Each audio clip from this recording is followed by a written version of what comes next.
বর্ষা, কোথায় তুমি? বর্ষা নাই, মারা গেছে বর্ষা। আচ্ছা, তাহলে ওর বান্ধবীর নাম্বারটা দিয়েন। দিমু তোর নাম্বার। ভূত হয়ে আইসা তোরে দেইখা নিউ। মেসেজ দিছো কেন? আমি না ভালো মেয়ে না? ইচ্ছা মতো তো বকাঝকা দিছো।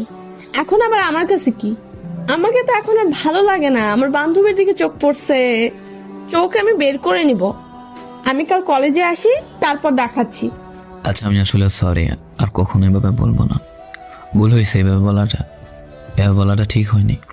আমি সত্যিই সরি, ভালো লাগছে না তোমাকে ছাড়া।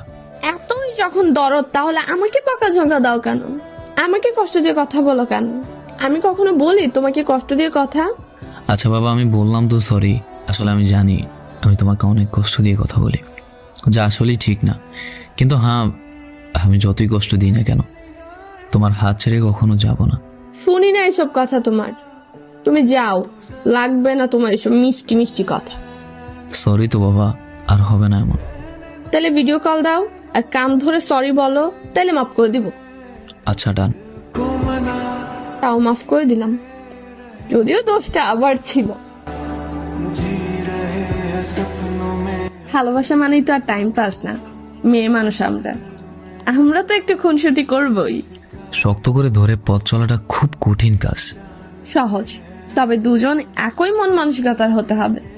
নিজের দোষ না থাকা সত্ত্বেও যে বারবার সরি বলতে জানে, সে আর যাই হোক ছেড়ে চলে যাওয়ার মানুষ হতে পারে না। যে নিজের ভুল স্বীকার করার পরে বকাঝকা শোনার মতো ধৈর্য ধরতে পারে, সে আর যাই হোক অন্য সকল মেয়ের মতো হতে পারে না। ভালোবাসা সুন্দর মনের মানুষের সাথে। চেহারা তো একটা আবরণ মাত্র।